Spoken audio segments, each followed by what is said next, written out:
Hey there, League of Legends fans, and welcome back to the Recall Podcast by Esports.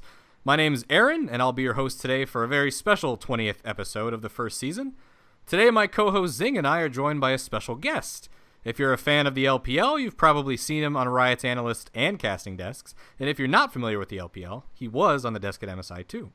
You know him, you love him, it's the LPL's Barento Raz Mohammed. Thanks so much for joining us today, Raz. And thanks for having me on. It's awesome to be here, and it was hilarious to, of course, get the opportunity to get to MSI and start off the split here in the summer split. I didn't expect the picks that were coming through, but I know there's a lot to talk about.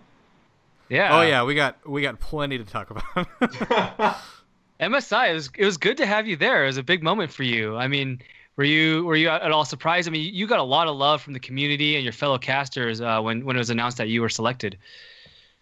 Yeah, I was surprised about a lot of things. I mean, like, I know that it was a long time coming to be able to get to an international event just because I put in quite a bit of work, but I never really expected reception, I would say, because I just expected, I was like, all right, I'm just gonna sneak in, I gotta get my name out there, do as much as I can, just like so I'm prepared. And I think, you know what, I'm more surprised that people like the work. that's probably it for me. I'm very hypercritical of myself, so after the days are done, I'm like, damn it, I screwed it up today. And then I just look at any general reception. I was like, oh wait, no, I mean, I still hate it, but I guess other people don't hate it as much as I did. I'll take it. I take those. You gotta be a little confident in yourself. I mean, everyone seemed to like it. I liked it. I don't know if Zing, you liked it. Yeah, right? Absolutely. I mean, it tells that you, like you said, you put in the work. You've been around the scene for a while, so I'm glad that you got the opportunity, and I think it went really well. How long have you been casting? Like in general, not just at Riot, but in general.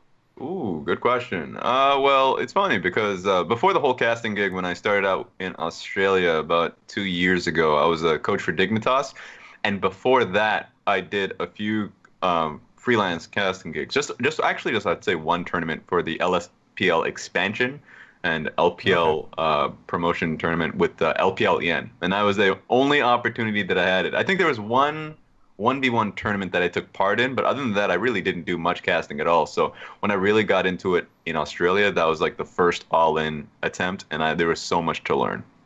And did you know when you were coaching that this is where you wanted to end up, or was it just sort of an opportunity that sounded really nice?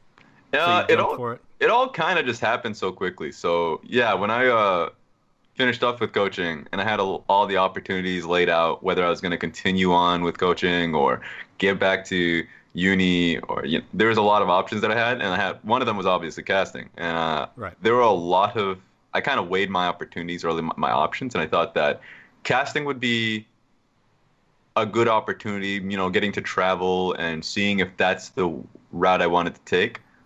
It felt like it was a more stable option, and so it was basically a leap of faith, and I'm very glad that I took it. Well, yeah, sure. And was the LPL where you wanted to end up initially when you started going for it? Definitely. If it was going to be a league, it was going to be the LPL, just because my heart was in it to begin with. When I first started out with esports, I know a lot of my attention was in North America, just because, like, naturally living in Canada, that's my first thing. Is like season 2 is when I first started watching League of Legends competitively. But when I would say my real attention was grabbed by China, just because after the MLG events and everything, of course, season 2 Worlds happened, and that's when I really got introduced to like Invictus Gaming as a team, like Zatai playing out Swain. Yep.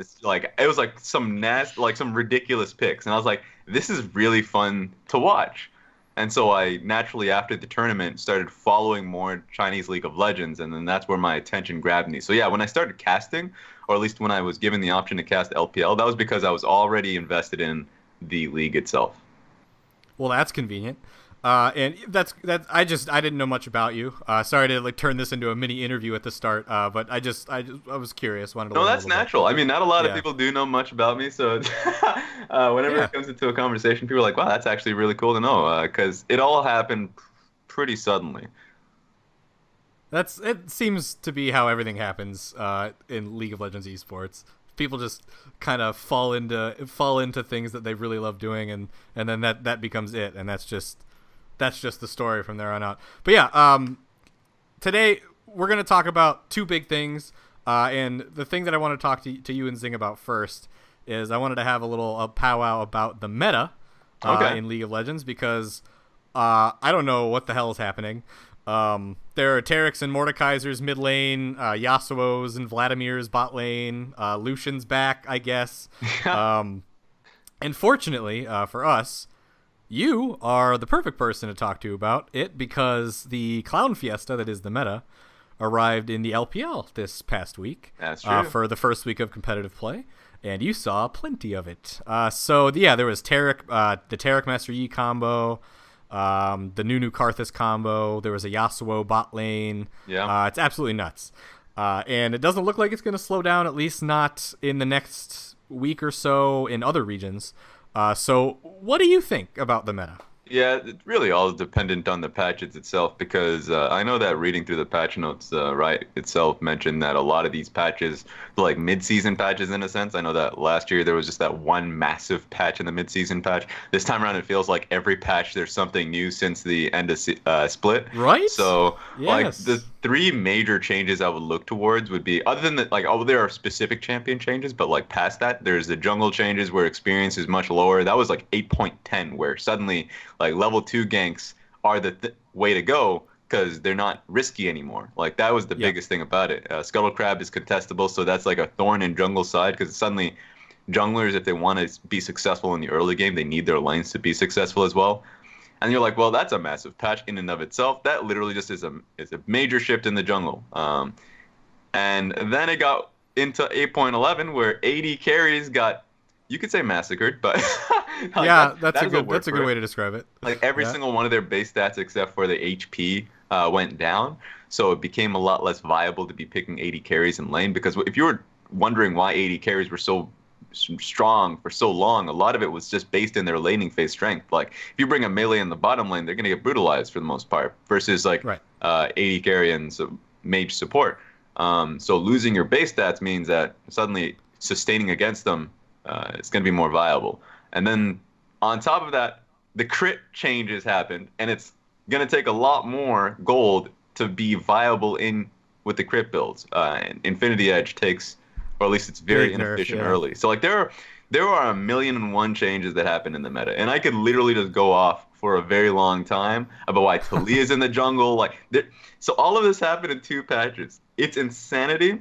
People ain't ready for it. I know I've been listening to coaches and analysts that are just having migraines and scrims being like, I guess this works, but I shouldn't be happy with it. It's like, so it's fun for the viewers and definitely a pain for the staff. And it's just comes down to a race for whoever figures it out first. So in terms of like how you feel about it personally, I mean, I feel like this is a very LPL-y type of thing, where you're seeing very snowbally games that end very quickly.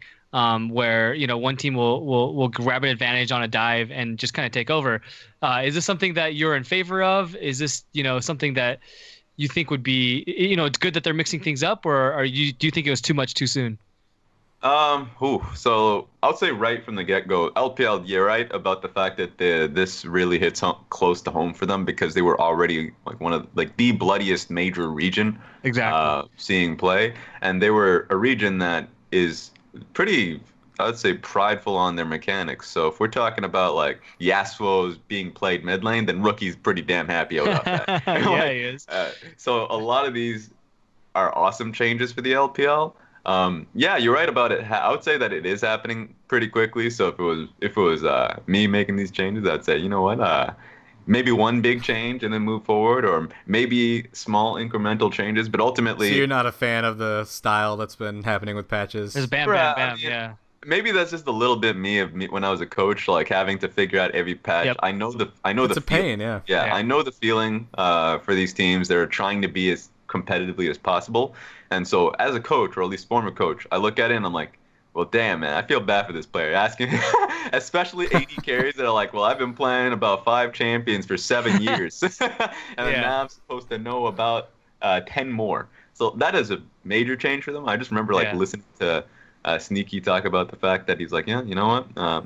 Don't exactly know how to play Aurelia, but but I guess I have to figure it out. I I just saw him in the academy game today against FlyQuest. Exactly. So he was playing Brand bot lane. Yeah, and Brand's a big champion right now being played too. I'm seeing a lot of streamers or 80 carry streamers like, yeah, it's like I happen to know Brand. So that's one thing. But yeah, as a viewer, I think it's hilarious. Like if I'm just watching, if I want to watch, it's at least amusing. Exactly. Like if I'm literally just sitting down, relaxing, what I want to see is action on the screen. And if I'm watching an LCK game a year ago and it's just like the perfect League of Legends of 2 kills, exactly, 2 kills in 10 minutes, and you're like, all right, maybe I can appreciate the tactics, but I'm getting bored. Versus literally yesterday when we're having the Taric E compositions coming through, that is hilarious to watch. So I think viewers like it, and I think everyone else behind the scenes are like, all right, maybe not. Yeah. So Zing, you and I have talked about a lot of these changes, but we haven't talked about the effects of the changes, because I think our last episode was before all of this really started, especially in the bot lane. We talked a little bit about Nunu, Karthus, I think, or was it Taric? It doesn't matter. But I haven't gotten your opinion on it. What do you think it's good? Because we haven't actually talked about it yet. So I wrote about it, I think, yesterday on our website, and I think it's great. I agree with Raz. This is a more exciting brand of the game, and I do feel bad for the coaches and the analysts, because this is more of something that should have been done over the off season, before, in preseason. The level of change that's been happening to the game. Now they couldn't do it back then because they were doing the new runes and all those things, but this definitely sucks for them for at least this kind of period of turmoil. But in terms of the funky comps and the different champions that we're seeing, I think it's great. One of the things I pointed out in my piece was AD carry, at least on the professional level, has the shallowest champion pool over the last 5 years of any position. Yes. I mean, you could, at basically any point in the last 5 years, you could just pick Caitlyn and at least be okay. Whereas now they're finally having to step out of that and try different champions. I don't know if they're the right champions. Obviously there will be some tuning. I don't think they know if they're the right champions. Yeah. And obviously things like crit, it was never a good idea to hit all AD carries with the same stat nerf to AD to level 1 AD. And so there will be some tuning around that. But I think the risks that Riot taking are the right ones in terms of how they're trying to shake things up. The timing might be off, but I like the idea of what they're doing. Yeah, I agree with that. I wanted to just touch on that point of just saying that longevity, this is great. This is fantastic. You're not going to be in solo queue picking AD carry and being like, really, I'm going to play this champion again. I think definitely diversity was needed in the bottom lane, and in the next few patches that will be achieved without the whole turmoil, but definitely it's one of those points where all happened at once, and now people got to figure out for, I would say, a week or two. So do you think then that when they start to figure it out, do you think that some of these crazy picks are going to hang around? Some of them will. Do you think will. this is more of a short-term thing? Some of them will. Right now, we're in the meta where literally it feels like every champion is viable in one lane or another. Somewhere. Mm-hmm. Yeah, exactly. And I think the way this will all stabilize is just simply with the crit changes. Right now, crit is just inefficient and it takes too long to build, especially with how short these games are. So if we get to a point where the gold for crit items get a little bit easier for themselves, and you'll see more AD carries put on the bottom lane, well, we'll still have the diversity. There'll still be diversity, but now the crit AD carries will be viable. And I think that once that nice balance is hit, then we'll be fine. So the only lane that I feel like is really left out of all this is top. Yeah. Do you think that, because there used to be some weird picks up there, people were running mages top lane for a little while, I think 2 seasons ago.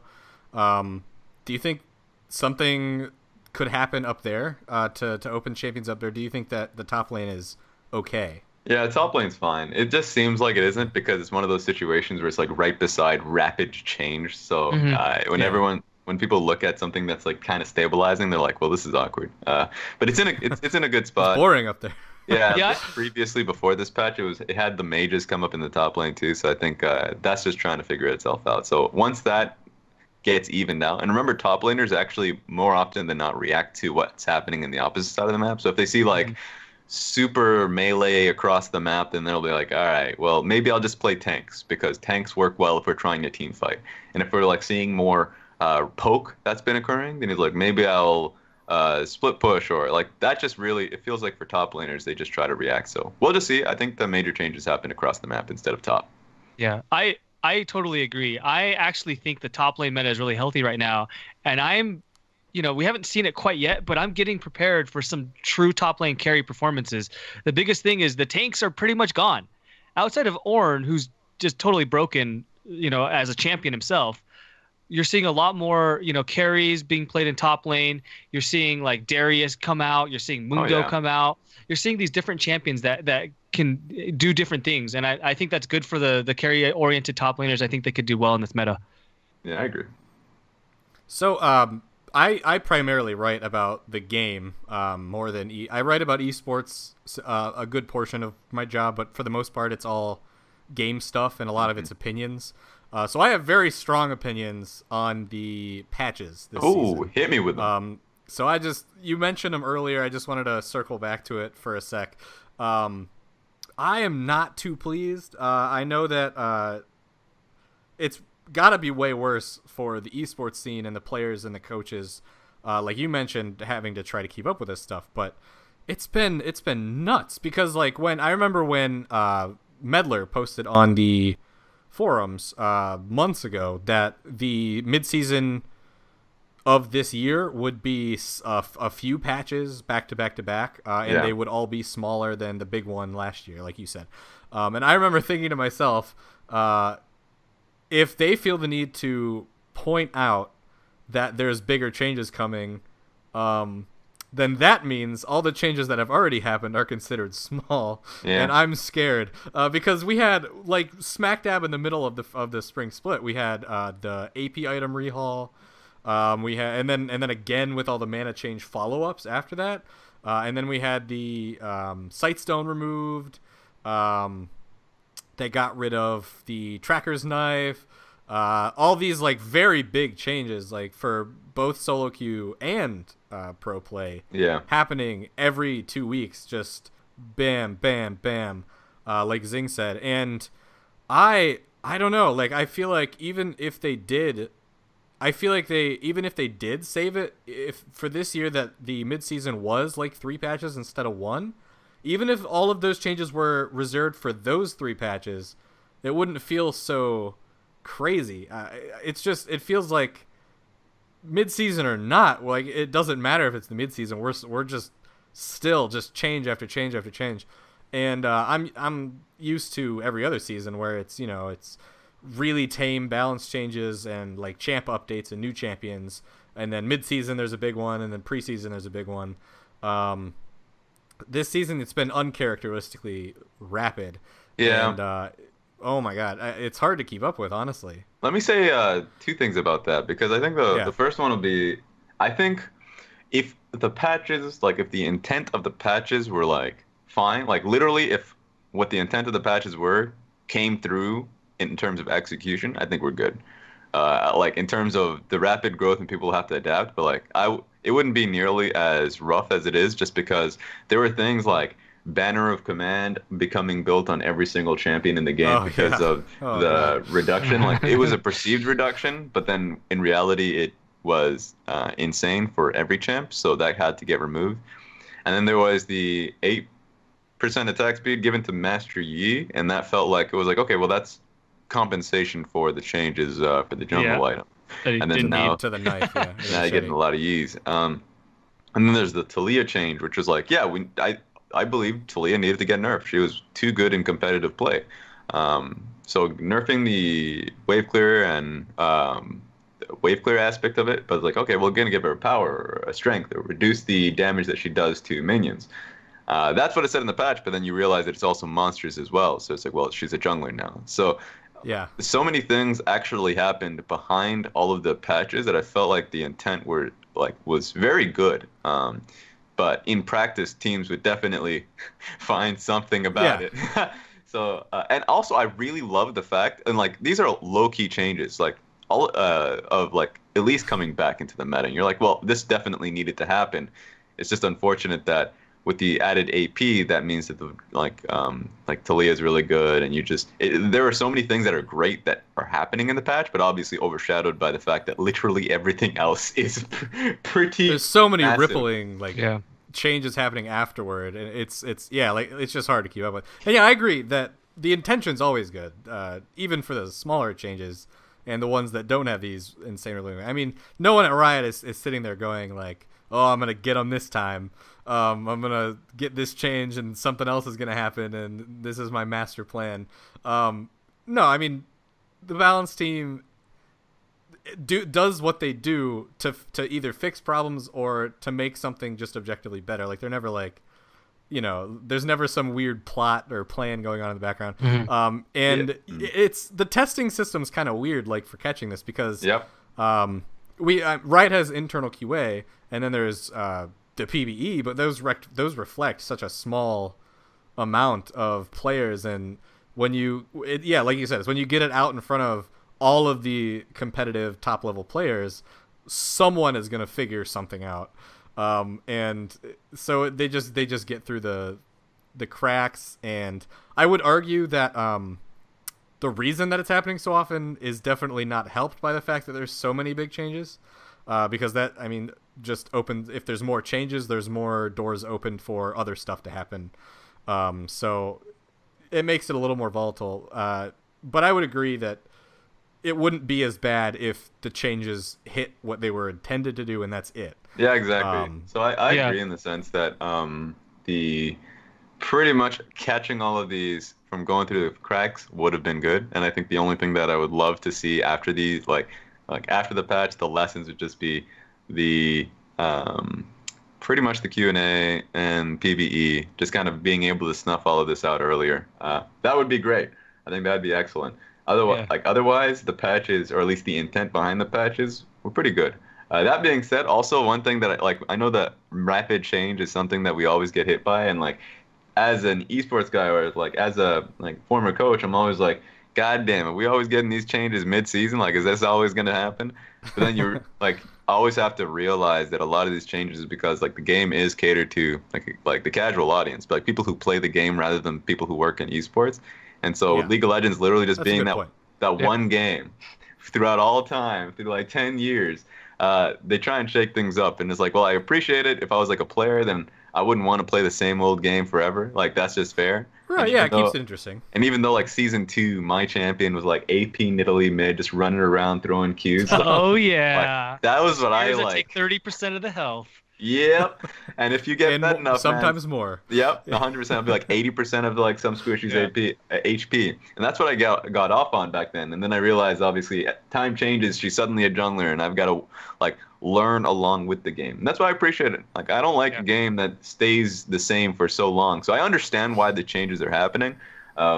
Just would like it for like the execution to come up properly. Yeah. But one thing I would bring up is I also feel like this is kind of a straw that broke the camel's back situation. I feel like we're still trying to recover from runes, right? In some ways, like Fleet Footwork, it took them 6 months to figure out that it was overpowered. And so I feel like it's, they made such a big change preseason, and the game is still in a state of flux from that. And then you add in all these changes, it makes it feel bad. But I think if we give it some time, we'll get to a better spot than we were in Season 7. Yeah, and let me tell you, man, I was just say this quickly because, like, coming in from playing a lot of Street Fighter or just, like, in general fighting games, like, right now, if I play Street Fighter 5, like, I know a patch is going to be coming, like, months from now. Like, it takes people a long time to figure out changes. They're a much bigger deal. Like, because, like, if a small change can make so much of a difference, that like, the meta in that is literally fleshing it out as much as possible so you can master it. And I think League of Legends will never have that, just because with how quickly the changes happen, that we're not even done mastering the changes of runes. Like, that's something that we haven't like fully figured out, but that's ages ago because there's been millions of changes at the same time. So like for League of Legends, it's all about knowing as much as possible, being as flexible as possible, especially for the competitive players, because you always got to be ready for the next patch. Yeah, it's crazy. There's so much to take into account too. Like you mentioned earlier, all the stuff that had to happen to open up the meta and how it is now, to even make it possible. And then who knows where we'll be like in a month. If I know I saw a post today on the forums from Riot that they're planning to rebuff some of the crit ADCs, particularly Vayne, Jinx, and Tristana. Okay. And they might get buffed enough that they just take over and snuff people out that were given a shot basically in bot lane. It's hard to predict anything really, just because of where we're at right now. But let's talk about something else. I want to talk now about the LPL. Okay. And I think the LPL is fascinating because it's so much more. I wouldn't say hectic, but it's so much harder to predict than any of the other regions. And I don't get to talk about it often. But since you're here, I'm going to use that as an excuse. Let's do it. So there are some league fans out there that, for the most part, were largely unfamiliar with the LPL as a region until MSI. And RNG winning the title piqued their interest a little bit, probably, which is great. Because RNG put on a hell of a show. Like, they crushed everybody, aside from they had a little bit of a rocky start. And that might give some of those new fans the impression that the LPL or RNG or whatever is like this new powerhouse region. Basically, when I say that, that's a glazed over way of saying that some of these new fans that once held Korea on this insanely high pedestal, thanks to Samsung and SKT winning everything ever. Yeah. They might put now the LPL and RNG up on that same pedestal or a similar one. So I wanted to ask you, do you think that is accurate? Are we at the beginning of this era of Chinese dominance? The beginning, I'll say yes, 100%. Because you're right that people will be like starting to change their opinions of like how strong the LPL was, because it wasn't so long ago that you look at a message board and people would be like, wait a minute now, Europe, second best in the world, or North America. Some people will say second best. Other people, with North America, you never know what people like. That one is because obviously international success matters in that one. It's not second best in the world. Right. Let's just put that one away. There'll be like, there's always that hope that it's like, you know what, we have CLG and TSM. They're gonna do it this time around. But then, of course, Europe or like some other region comes out and swipes it underneath them. But you're right that opinion is changing. My opinion is that 100% is the beginning, but it's not the end, because there's also people just saying that RNG are the best in the world. Now, that may be true currently. Being able to take down Kingzone is, in that fashion as well, is incredible.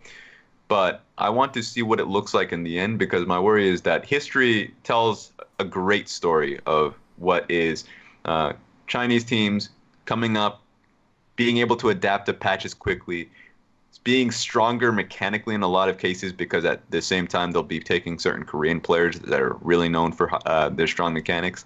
But then longevity, being able to keep yourself at the top. Because remember, EDG was an MSI champion not so long ago as well. Yeah, that was pretty awesome. But like, you have to keep that level from spring to summer to Worlds. And a lot of the time, consistency is on the side of the Korean teams, because sometimes they'll be known as being slow to adapt. But for the most part, when they get to the top and when they understand the patch, they will win throughout. I think this time it's very similar. The reason why Samsung and SKT were so strong at the time were based off the fact that when they understood the patches, they had the veteranship, they had strong shot calling that can take them through that. It's a little bit different with Kingzone. Sure, they have Gorilla on the team as well as Prey, but a lot of it came down to the new faces that they had on the top side of the map as well. Yeah. Like BDD, Peanut, you could still say that's fairly new because he hasn't had nearly as much experience. Yeah, exactly. President's playing right now. Yeah. Oh, there we go. Same as him. And then in the top lane, Khan. Like, there are so many new players on that side that veteranship doesn't take them over that. And I want to see what happens in the LCK, the summer split. And if teams like Gen G, that used to be Samsung, will be able to take it, because remember, when it was Worlds, it was them that ended up winning Worlds. And a lot of the reasons for that was that they adapted to team fighting and adapted to RNG's playstyle. So in short, I'm saying that, look, are RNG the best right now? Hell yes. We should be excited for that. We should be excited for the LPL. But will that continue on to Worlds? I don't know. I ain't betting a damn thing. But at the very least, I'll say they're second best and they're on the up and up. Okay. I'm glad that you brought up EDG, because I feel like, some fans that are newer or that didn't follow the region back then may have forgotten that EDG won the very first MSI. Yeah. And they beat SKT. They're the only ones to have beaten the only non-Korean team to have beaten SKT at a Riot International. And so I still don't think we know what happened to EDG at Worlds that year. But in your opinion, what does RNG need to do to kind of avoid that fate? I mean, where the EDG just came out and they looked, I don't know what they looked like. They looked shell-shocked at Worlds after that victory. What did RNG need to do the rest of this split and then heading into Worlds to avoid that? Keep confident. Keep confident actually just keep confident in your style. Because EDG, I would say when they keep going to international events, they falter because they have not only do they have a riskier play style because they're known as an early game tempo type team. So if they fall behind, they stay behind. And a lot of the times you see them get leads. Like last Worlds was EDG consistently getting leads in the early game and then faltering because there's one player that makes a mistake. Exactly what happened. Man. You're like, and it sucks watching it. You're like, well, that happened again. That's tilting. But with RNG, they're a team that is getting much better in the early game, but they're primarily known for their late game because of their team fighting surrounding Uzi. So, like, that's great. And as long as they remain confident surrounding that style with their play style and know that that's what's unique to them, they'll do all right. You don't have to go into an international and, like, change everything or be too humble or respect other teams too heavily, because I don't like it when teams get into an international setting and be like, we're going up against a Korean team. We have to change everything, or we have to respect their plays. Oh, you mean like all of North America? Oh yeah, there we go. It's coming out. It's happening. But yeah, I think we've gotten to a level where you're confident in the level that you had in domestic split, because the domestic split is incredibly competitive. So there's not much that should catch you off guard internationally. And do you think you mentioned Uzi? Do you think that he's gonna do all right with this insane bot lane meta? Oh God, like yes, but at the same time, it's always difficult for people who thrive in the last meta. If you do so well with the staple AD carries, and then suddenly people are playing tanks into you, you're like, do I really want to change at what I was best at? Because like for me, I think this is devastating for Uzi. This is devastating for like Jackie Love, like for the AD carries that are known as playing ranged AD carries. They're still playing it too. I haven't seen an RNG game just yet. It hasn't happened yet. But yeah, domestically, we've seen Jackie Love still play range carries, because if you play tanks, sure, that's best for the meta. But if you play range carries, you're like, well, we're confident with this style. We know that it's still going to be good later on in the game. But if you go up against teams that are not as strong as you, team fight-wise, that have a better grasp of the meta, and I'm going to use an example like Vici Gaming, which has been known as a poor team in the league, then suddenly they can just completely nullify your early portions of the game. So I think the meta is pretty rough for these styles specifically, and it's going to be up to teams like RNG and IG to really adapt to it. Well, at least Kai'Sa's still really strong. That's true. I mean, they got because that. They're really good with that. Xayah's playable. Ezreal's good. Yeah. Yeah. What were you gonna say, Zing? I was gonna ask about Uzi specifically. I mean, this was a breakout year for him. I talked to people in the LPL scene, and I just looking at him on stage, I feel like there's like this difference in him. I feel like he's just less stressed. I mean, he's always a player that's worn his emotions on the sleeve. Watching him over the years, what do you feel is different about him this year than what you've seen in the past? I would say veteranship, leadership, just you're right about confidence, because in the past, I'm not saying that he wasn't confident. He's always confident in his own abilities, but he's never confident in what's like the intangibles, like the teammates aspect of it, because he's always been on teams that there would always be a weak link, right? There would always be Lucky as a jungler, like in season 2. There would always be someone that you'd be like, well, I can't, if we get to this, like a game 3 or a game 5, there's so much weight on his shoulders. Like that's what he would feel like. And so a lot of the times, you're right about him wearing his emotions on his sleeves. He would get frustrated. There would be rumors about him like just like creating an unhealthy environment on the team, because like that's just going to be natural for a player that feels like he's doing so much on a team that's not really up to snuff, which has always been the story for Uzi. And so I would say a few finals ago, like, because he was always known as the Crownless King, and I would say up against WE in spring 2017 when they lost, and we expected them to win. Yeah, he was confident. He was. You can see the fact that he was losing a lot of confidence in maybe himself, because they were losing the game because of him. In a sense, it was a team mistake, but you could tell that he was overthinking it, that he was trying to do more than he should have. And Right. since that point, the evolution is there where he's having more faith in the team as a whole. Even if players like MLXG makes mistakes, I know there's the meme of MLXD or MLXG. He's either a god or he's making mistakes, right?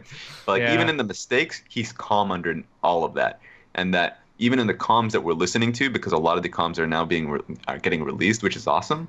Yeah, I saw some of them were released today. Exactly, and like Yeah. mistakes happen, they lose a team fight, it's all good. They tell each other to relax. The players on the team are all confident in each other. There's no blowing up. There's no silence. There's just confidence in the next fight. And even if they lose a game, because they still lose games, they're like, go to the next one. So I think the mental evolution of Uzi has been phenomenal.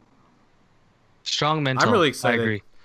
I'm really excited for the LPL as a whole because RNG looked really good at MSI, but they had to really fight for that MSI slot.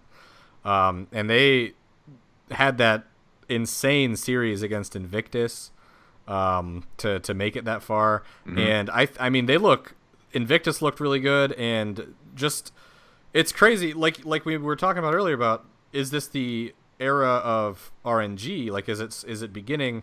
I'd like to think it's the era of LPL starting because that would be really, really cool. Yes. That'd be an awesome storyline. And I want to see more extreme tight competition at the end of the split for who's fighting for those world spots. Because honestly, from what we can tell, from what I can tell rather, there isn't another region that's that competitive near the top. Not even the LCK, certainly not Europe or North America. So I think in my headcanon, the LPL is definitely a big favorite going into the start of summer. We'll see how everyone adapts to this meta because it's hard. How can you predict anything right now? It's bizarre. I agree with you holistically when it comes to regional competitiveness, because going into summer, especially off of an RNG victory and not only MSI but Demacia Cup, when people ask me what my prediction was for this split, I just literally said Invictus Gaming, which is insane. That says a lot to the LPL as a whole because Spring Split had Invictus Gaming, Rogue Warriors, EDG, and RNG. And remember, like before Chinese New Year's, which was like nearly, I would say, just about halfway through the split. It's pretty early on. Uzi wasn't playing, and RNG were like third place, fourth place, actually like challenging for fourth place in their own group, because you had teams like Invictus Gaming, IG, man, Jackie Love, and Rogue Holy Warriors smokes. with SMLZ. These teams were very strong, and they were very strong in terms of talent. So when Uzi came on, that's a major upgrade, but they still had to work as a team. They had a lot of lessons throughout the split, and so when it came to semifinals, you're right about the fact that Invictus Gaming went to Game 5 and they didn't even have the Shy, who we were hyping up as like the best top laner in the LPL and in Duke. the world. So like they had Duke in, and that's pretty crazy. So like this split, I think that no matter who makes it out in first place or second place, they'll be really well set up for Worlds. God, it's exciting. It's awesome. I love that we're even having this conversation about a non-Korean region. And it's cool, the Korean storyline's also really cool because of the specific teams in their storylines over there that are all basically seeking redemption at this point. And that would be sweet. But I still just, man, I know it's not a very unbiased journalist of me to say, but I really want the LPL to put up a good fight and hopefully even grab that crown. Yeah, you know what, man? I'm biased. Cool. I'm gonna say it. Like I want some LPL teams to do all right. And if I'm talking about LCK, I would love for SKT to come back. That's all I want. That's all I want, man. That's all anyone wants. That would be so exciting. Oh my god. If we get a Worlds with KT and SKT, that's all I care for. Like, I'm sold. But yeah, you're right. When it comes to LCK right now, you got Kingzone, you have Afrika, and from that point forward, it feels like there's going to be a drop off. That teams will have their core weaknesses, and I do hope that summer split is when a lot of these LCK teams get a lot. I mean, the easy answer is better, but can really there's a lot more on it. But if they just identify their core weaknesses, we're good. I love the fact that specifically for KT, that we're seeing a lot more UCal. And even though Talia's not going to be in his artillery, like that guy has a future. And so this split's going to be a good breakout. Hell yeah. Really exciting. I got one more thing I want to do before we wrap the episode up. And that is I want to play a game. Whenever we have a guest on, we like to play this really stupid game that is extremely subjective, and you can't win anything. You can pretty much just brag to people about winning, I guess, if you want. There we go. That's the best kind of reward. So the game is I'm going to be asking some questions that aren't very serious, and the contestants, which are going to be Raz and Zing, are going to earn points by giving me the best answers. Whoever gives me the best answer, I will award points. And that's pretty much it. There's only a few questions, but they're kind of goofy. And the more creative you get, if you win the question, I will give you whatever bonus. Well, I don't even know what amount of bonus points or what points even mean, but I'll give them to you. Just give me a lot of them. Yes. So let's get started. So the first question I want to ask is, I guess it's not really a question. It's more of a statement. But I want you guys to think up your favorite crazy meta champion duo, and then you got to tell me why it's the best. So it can be a jungle mid duo. It can be a bot lane support. Whatever you want. Even if you want to throw a top lane in there, even though they're not the craziest right now. You get bonus points, like I said, if it's not one of the common ones, and as long as you can still convince me it's great. So, Zing. Oh no, you're first because you have home court advantage. Okay. I don't know if that's you have much less time to advantage. think about it. Okay, so these are duos. Yeah, like two champions, which in any roles. In any roles, but I mean, you're probably looking at the duo lane. And you want off meta if possible. Mid or jungle too. So like Alistar, Yasuo is too easy. It is too easy, yeah. Okay. I am gonna give you. Well, you can say it as long as you give me a really good argument. I'll go off the beaten path with a champion that we have disagreed about in the past. We disagree about a lot. Poppy support. He's done it. Poppy is getting some buffs incoming. Yeah, you're right. I am seeing Ignite Poppy support with either Aftershock or Thunderlords with one of the, like with an Aurelia or a Yasuo. Thunderlords. This isn't 2017. Man, this is the thing, it's electrocute. Right? If you're gonna go like one of these 80 bruiser type champions in the bot lane, turn it into a kill lane, you might as well throw Poppy in it. She basically has a Camille ult that just walks around her, and she keeps people in her circle, whatever it is. And she pins you against the wall, keeps you in the circle, and then Aurelia comes and massacres you. So I think it's a good combination. It's obviously not a pro Aurelia. Level. Yeah, Poppy Aurelia. Okay. I've seen that. I think there's a diamond player I got this off of in Korea. I was looking at some stuff, and I think this is the next level solo queue strat. Oh boy. All right. Well, he pulled out Korea as evidence, and everyone knows that automatically makes it more credible. Exactly. In League of Legends. All right, Raz, you're up. All right. I got one. I got a good one. Okay. Right. So here's an idea. First, you get a Lulu. So like Lulu, that's fine. I was gonna take Lulu. Lulu's so good.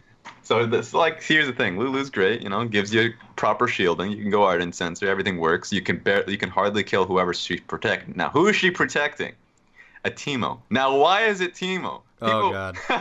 So here's the greatest thing about Teemo in 8.11. So Essence Reaver got changed. Now Essence Reaver makes it so if you get your ultimate across, guess what? Your non-ultimate abilities are reduced in cooldown. Now one thing you have as a Teemo is you're blind.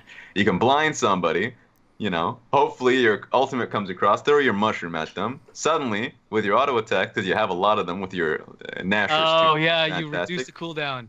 You reduce your cooldown, you're blind, so you can actually blind somebody for about 10 seconds, Reese. I'm hearing about that. So you can blind them, basically perma for the entire fight if they're an auto-attacking champion. So if you have Lulu with Ardent Sensor and all the protection she provides with a Teemo that's largely AP, but you're free to do whatever you want as a Teemo as long as you got the Essence Reaper thing. Guess what? Try and kill me. Try it. I bet you can. Can I offer a rebuttal? All right. No, you're done. Yeah, go ahead. Go ahead. I love Lulu, and I'm just gonna say, if you're not building on hit Natural Tooth Lulu, be a man and do it. There we go. That's fair enough. You can't go into that with team because then they both be building the same Well, no, thing. yeah, I'm saying the Lulu should be the carry. Oh, there But we then go. who's supporting her? Well, Timo. technically, the blind works as support. Get outta here. Both supporting each other in this endeavor. All right. All right. I have carefully weighed my options, and I'm gonna go with Timo Lulu. There we go. I like There we- it. And here's I Attack speed love from the Lulu, yeah. Yes, I love the attack speed from Lulu, and as well as the on-hit damage boost from Pix. And I think Zing's was, if you're going Poppy, you should go someone else that synergizes with the wall knockback. For instance, if you went Trundle Poppy, I would like that more than Irelia, I think, because he could set up the stuns. You wouldn't need to be near the wall. Or even Jarvan when he hits 6 would be good. Yeah, Jarvan would be. Trundle's not a good bot laner right now, so that's the only reason why I haven't. Everyone's a good bot laner, Zing. Everyone. If you try hard enough, if you believe in your abilities. If you believe in the troll. Exactly. No, I'm fine. possible. Lulu's Alright. so fun. The one that Graceful in defeat. He is. the one I wanted to say was Lulu Fiddle, but I haven't actually tried it yet, so I can't say it's actually good. Oh, there we go. I think Lulu Zig. I know we talked about it a little bit. I think Lulu Ziggs would be pretty crazy Yeah, too. I think that'd be We're getting off topic. All right. Next question. This is hard. This one is much simpler. Perfect.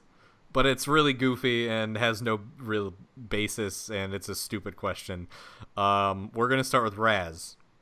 Is Faker washed up? Oh, no. Well, here's the thing. Now, reduced abilities, yes. Washed up, hell no, man. It's basically like if LeBron James got slightly worse, and you're like, well, he's still better than the league. Like, he's still pretty damn, really good. And my level of washed up is that you cannot compete. So, can he compete? Hell yeah.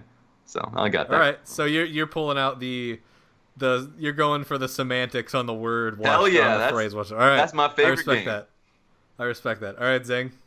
I say no. And the reason is, if Faker's washed up, they're not going to be trying to pick him Yasuo and get him the best possible matchup.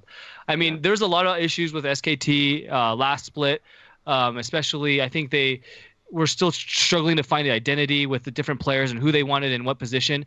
And through it all, Faker was like a beast. He was beast mode the whole split in the LCK. I do not think he's washed up. I think once they figure out, like Raz said, their read on the meta, if they can ever figure that out and they can get Faker, into these advantageous situations where he's the carry, he'll show us why he's the best. He was known as the best player in the world, and he might get there again. All right. So both of you are saying no, and I agree. So there's points for both of you. 10 points, whatever. I forgot to award points to Raz for the first one. We'll just say 1,000,000? 50 points. All right. Sure. So you both get 10 because I agree that he's not washed up. But I'm going to give more points to Zing. Come on. Because while I agreed wholeheartedly with the semantic arguing. You don't like the power of semantics? I love the power of semantics, but Zing went for the hard foot down, absolutely not, he's still extremely good. All He right. didn't even back off with saying that he was doing slightly worse. I love the confidence. I can take it. I like that. So Zing, you get I don't know, 40. Oh, you're just trying to even it up now. Wait a second. 50. Give him 50. Oh, Fine. no. He's in the lead. You complained. He gets 10 more points. It's fine.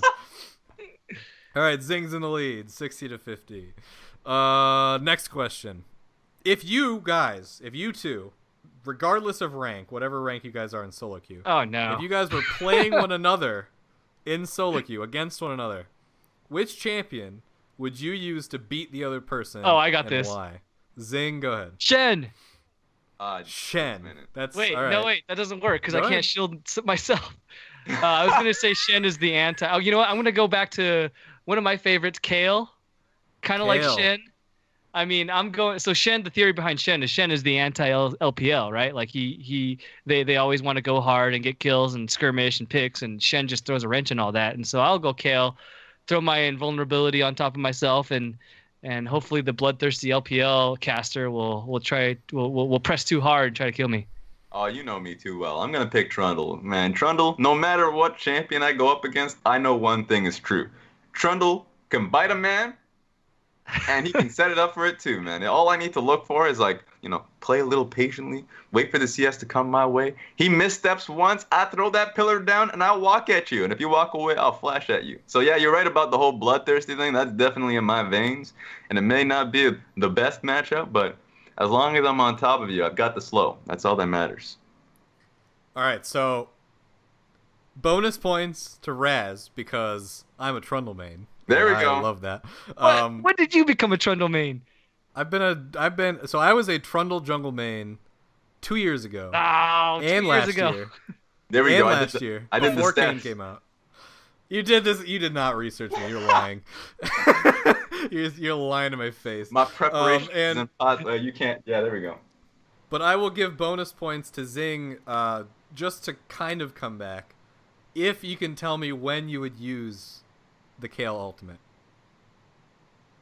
in that matchup. In that matchup? When the fight started, when would you use the ultimate?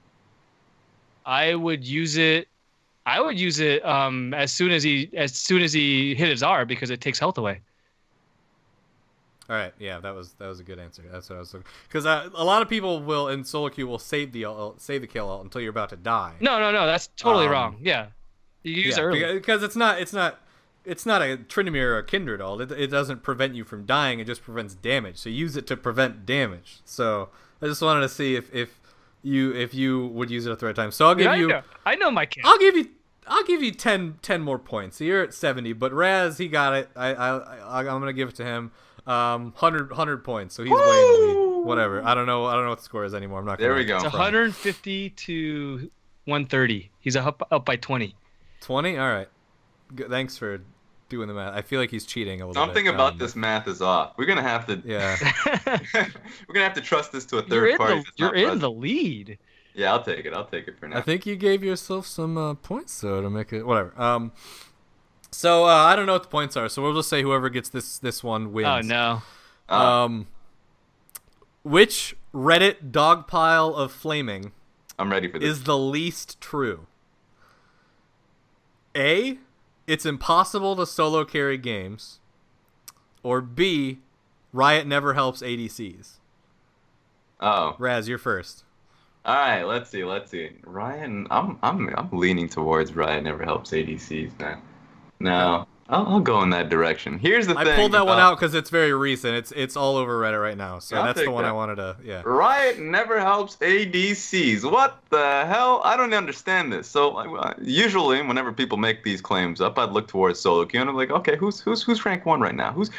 Who's up at the top? Now, usually you see yourself some junglers there, but AD carries are pretty much prevalent. So a lot of it comes down to the fact that throughout the meta, we have incredible early AD carries because, of course, these complaints have happened before, and you see like Jhin propping up itself, like Lucian's and all that, and so you just have literally bottom lane AD carries that go straight lethality. Well, first it was armor penetration, that was too strong, and so was lethality, and that was too strong, and then that got nerfed, so it's like, all right, we need to buff up these crit AD carries, and now that we got like double Zeal item AD carries, and like, that was too strong. So I would say, look, you had 2 people in the bottom lane. And 80 carries have complained so much that for the most part, 80 carries have ruled the lands. Now, sure, junglers have been pretty damn strong as well, but if people are coming out saying 80 carries never get love, I don't know about that. In fact, this change was literally to help the bottom lane so they didn't have to play 5 champions. So if any lane has the right to complain, it would probably be top lane. But that's about it. All right, Zing. That was a very well thought answer. That so was you have to really give good. Somehow a better one. I'm going to go with the other one. I'm going to go all in. I have to differentiate myself. I'm going to say it is possible to solo carry games. If you don't think it's possible to solo carry games, you haven't seen that Karthus one-shot the entire team with ult.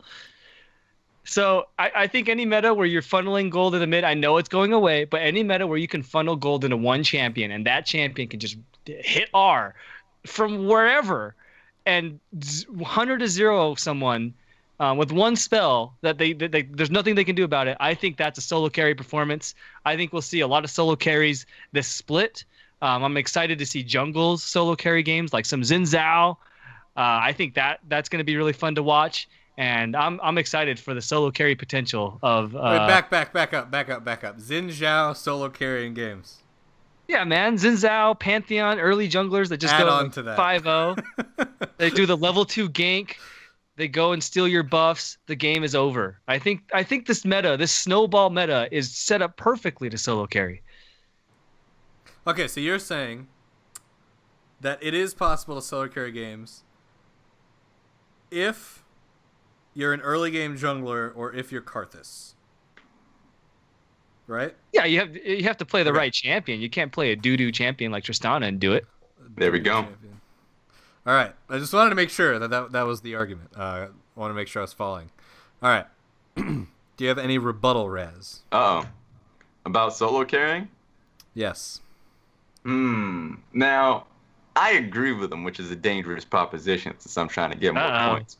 But I will say, though, that throughout the meta has definitely made it so laners are a little bit harder to carry, so that has gotten more difficult. So if we're talking about by degrees, it definitely has happened where it's more surrounded about team play.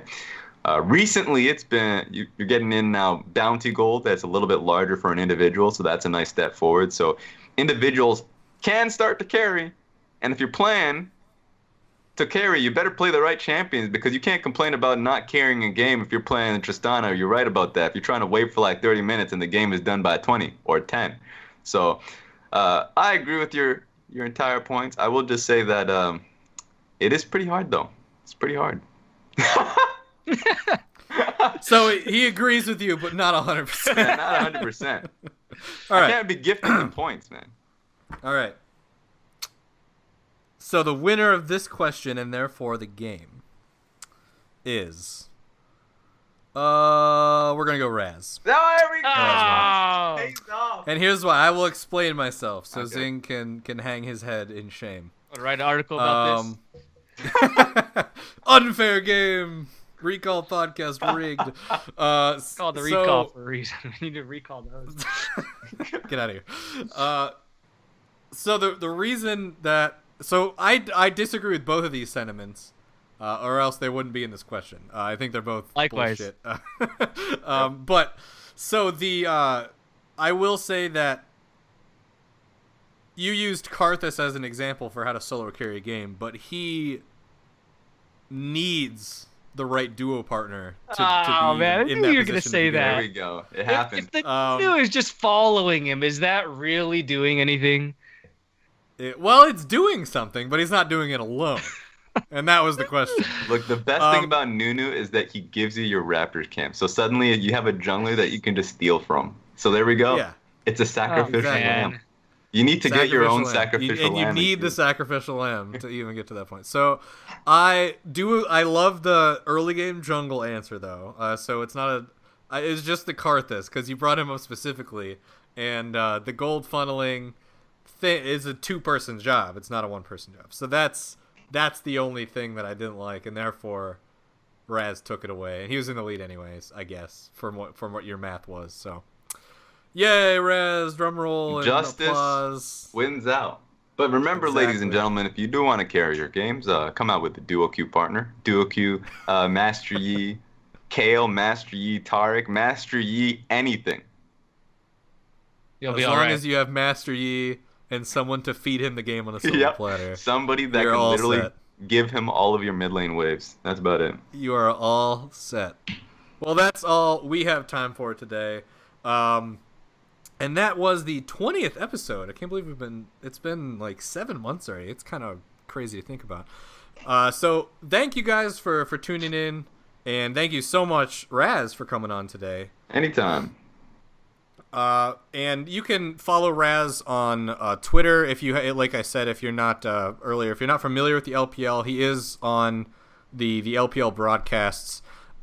His Twitter handle is Razzle. Tell me if I'm pronouncing this right. Razzleplasm. Yeah, exactly. And that's the best RAZLEPLASM. Perfect. So go give him a follow. And then Zing and I are on Twitter. I actually changed my handle recently. You did. I know. So I'm not Aaron McCunis on Twitter anymore. I went to my league handle. So it's Atomic TM, and that's ATOMICKTM. Zing's on Twitter. Zing, what's your handle? I'm Zing the Lee, XINGTHELI. Ask us questions. Tweet at us about why we're wrong about everything. Because I'm sure Zing's wrong about everything. And we will talk to you guys. Please. We will talk to you guys in the next episode. See you later.